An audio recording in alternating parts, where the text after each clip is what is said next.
Assalamualaikum warahmatullahi wabarakatuh. Perkenalkan, nama saya Sarfila, NIM A1211270, keperawatan A 2021. Nah, kali ini saya akan mereview jurnal keperawatan gerontik dengan judul Keperawatan Lanjut Usia dengan Demensia Studi Kasus. Penulisnya yang pertama Anggreni Azari, Suryanto Ernawati dan Dwi Sulistiawati tahun 2022. Nah, ini adalah tampilan dari jurnal tersebut. Jurnal ini sudah saya uraikan dalam bentuk PowerPoint. Nah, mari kita bahas. Yang pertama yaitu pendahuluan. Lansia merupakan tahap akhir perkembangan pada daur kehidupan manusia mencapai usia di atas 60 tahun ke atas. Peningkatan jumlah lansia dapat menyebabkan masalah dalam proses penurunan fungsi berbagai organ seperti jumlah sel, aktivitas, kemampuan mencium, berkurangnya sensitivitas, dan nafsu makan, sehingga mengalami perubahan struktural, fisiologis, fungsi otak, berpikir, dan mudah lupa. Hal ini menimbulkan perubahan fisik dan mental yang kerap disebut demensia, menurut Sumarni, Rosidin, dan Sumarna tahun 2019. Asuhan keperawatan gerontik pada demensia di Panti Werda berfokus pada layanan secara holistik. Pasien dengan demensia ringan dapat melanjutkan aktivitas di rumah yang relatif normal, tetapi jarang di tempat kerja. Beberapa pasien dengan gangguan berat dapat hidup sendiri jika mereka mendapat dukungan dari masyarakat, termasuk kunjungan setiap hari dari keluarga maupun teman sejawat. Namun, lansia yang terganggu orientasi dan psikologisnya biasa ditempatkan di Panti Werda ataupun pusat rehabilitasi untuk lansia. Nah, adapun metode desain penelitian kali ini, peneliti menggunakan jenis penelitian kualitatif yang merupakan pendekatan penelitian dengan cara bertatap muka langsung dan adanya interaksi dengan orang lain ketika mengumpulkan data.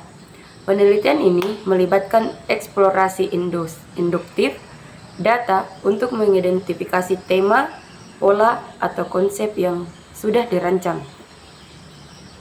Metode penelitian yang digunakan adalah kualitatif dengan desain studi kasus, yang mana penjelasan dan analisis secara mendalam mengenai individu, kelompok, atau kejadian. Desain penelitian ditetapkan berdasarkan tujuan dan hipotesis penelitian. Metode atau desain penelitian yang digunakan peneliti yaitu penelitian observasional deskriptif satu variabel. Adapun hasil dan pembahasan. Penelitian sebelumnya hanya berfokus pada pengkajian, sehingga saat memberikan asuhan keperawatan tidak berjalan efektif dan rencana tindakan yang akan diberikan tidak dapat dilaksanakan.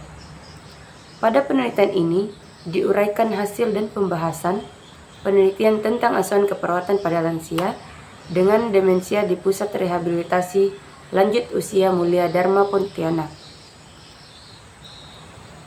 Nah, adapun yang dikaji ada 2 pasien, yang pertama Tuan F dan yang kedua Tuan M. Pada pemeriksaan fisik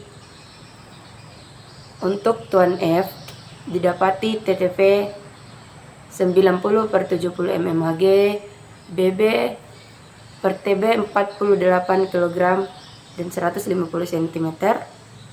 Kepala simetris, tidak ada gangguan. Rambut sulah dan beruban. Mata konjungtiva anemis. Sklera putih, tidak ada gangguan. Telinga simetris namun ada gangguan pendengaran atau tuli. Untuk mulut, gigi dan bibir, gigi ompong serta bibir sedikit kering. Dada simetris, tidak ada nyeri tekan. Kulit keriput berwarna sawo matang, ekstremitas baik, tidak ada gangguan, maupun ekstremitas bawah. Tetapi ibuprofen 1 kali 500 mg via oral, paracetamol 1 kali 500 mg via oral. Nah, untuk Tuan M hasilnya yaitu TTP 150/90 mmHg, BP-nya 45, TB-nya 148 cm, kepala simetris, tidak ada gangguan, rambut beruban, mata berwarna keruh atau ada gangguan penglihatan kanan atau kiri. Telinga simetris, tidak ada gangguan pendengaran. Untuk mulut, gigi dan bibir, gigi ompong, mukosa bibir lembab. Dada simetris, tidak ada nyeri tekan. Abdomen simetris, tidak ada nyeri tekan di bagian abdomen kiri. Untuk kulit keriput berwarna kuning langsat, ekstremitas atas normal, ekstremitas bawah mengeluh sakit di bagian kaki kiri. Tetapi terapi ibuprofen 1 kali 500 mg via oral. Nah, berdasarkan tabel 1 dan 2, peneliti menggunakan metode wawancara dan observasi secara langsung terhadap kemampuan dan perilaku Tuan F dan Tuan M, proses komunikasi untuk membantu kesembuhan pasien yang sedang menjalani proses rehabilitasi. Terkadang mengalami hambatan sehingga pasien yang disampaikan dari perawat tidak dapat diterima dan dikembalikan kembali kepada perawat dengan baik. Tidak tersampaikannya pesan yang dengan baik dapat mengakibatkan maksud dan keinginan dari pasien tidak dapat terpenuhi, yang dapat mempengaruhi proses dari rehabilitasi pasien tersebut. Sehingga komunikasi yang dilakukan oleh peneliti kepada pasien adalah komunikasi terapeutik. Di samping itu, pengkajian pada Tuan F dan Tuan M yang peneliti dapatkan saat di lapangan sesuai dengan yang dikemukakan oleh Kasim 2021, bahwa permasalahan yang terjadi pada lansia yaitu perubahan fisik, perubahan mental, perubahan psikososial, perubahan spiritual yang mengakibatkan adanya dampak kemunduran dalam kemampuan berbahasa, belajar, kalkulus, serta dalam mengambil keputusan pada kedua lansia tersebut. Nah, adapun didapatkan diagnosa keperawatan. Dari diagnosa yang didapatkan pada kasus Tuan F, didapatkan 3 diagnosa keperawatan dan sesuai dengan teori yang tercantum pada teori. Sedangkan Tuan M didapatkan 3 diagnosa keperawatan, 2 diagnosa sesuai dengan teori yang tercantum pada tinjauan pustaka, dan 1 diagnosa tambahan tidak tercantum pada tinjauan pustaka, yaitu nyeri akut. Hal ini disebabkan karena faktor usia yang menyebabkan terjadinya degeneratif fungsi muskuloskeletal, sehingga nyeri sendi yang dikeluhkan Tuan M yang terjadi di punggung dan menjalar ke pinggang menyebabkan nyeri akut menurut Kasim 2021. Nah, inilah diagnosa keperawatan yang didapatkan dari Tuan F dan Tuan M. Dari Tuan F, yang pertama ada gangguan memori berhubungan dengan gangguan sirkulasi ke otak. Yang kedua, gangguan komunikasi verbal berhubungan dengan penurunan sirkulasi verbal. Yang ketiga, defisit perawatan diri berhubungan dengan penurunan motivasi. Adapun Tuan M, yang pertama gangguan persepsi sensori, penglihatan berhubungan dengan usia lanjut. Yang kedua, resiko ketidakberdayaan berhubungan dengan kondisi testigma. Yang ketiga, nyeri akut berhubungan dengan agen pencedera biologis, kerusakan fungsional organ atau jaringan tubuh.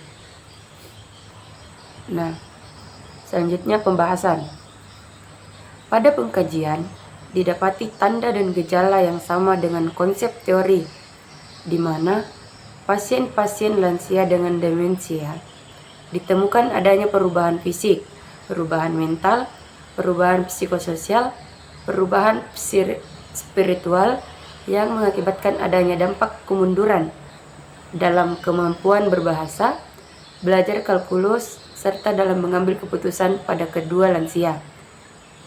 Pada pengkajian, didapati tanda dan gejala yang sama dengan konsep teori, di mana pasien-pasien lansia dengan demensia ditemukan adanya perubahan fisik, perubahan mental, perubahan psikososial, perubahan spiritual yang mengakibatkan adanya dampak kemunduran dalam kemampuan berbahasa, belajar, kalkulus, serta dalam mengambil keputusan pada kedua lansia. Nah, terdapat perbedaan dari diagnosa yang didapat pada kasus Tuan F. Didapatkan 3 diagnosa keperawatan dan sesuai dengan teori yang tercantum. Sedangkan kasus Tuan M didapatkan 3 teori keperawatan, 2 teori diagnosa sesuai dengan teori yang tercantum, 1 diagnosa tambahan tidak tercantum pada tinjauan pustaka. Hal ini disebabkan karena faktor yang disebabkan terjadinya degeneratif fungsi muskuloskeletal, sehingga nyeri sendi yang dikeluhkan Tuan M yang terjadi di punggung dan menjalar ke pinggang menyebabkan nyeri akut tersebut. Nah, itulah tadi review jurnal dari saya.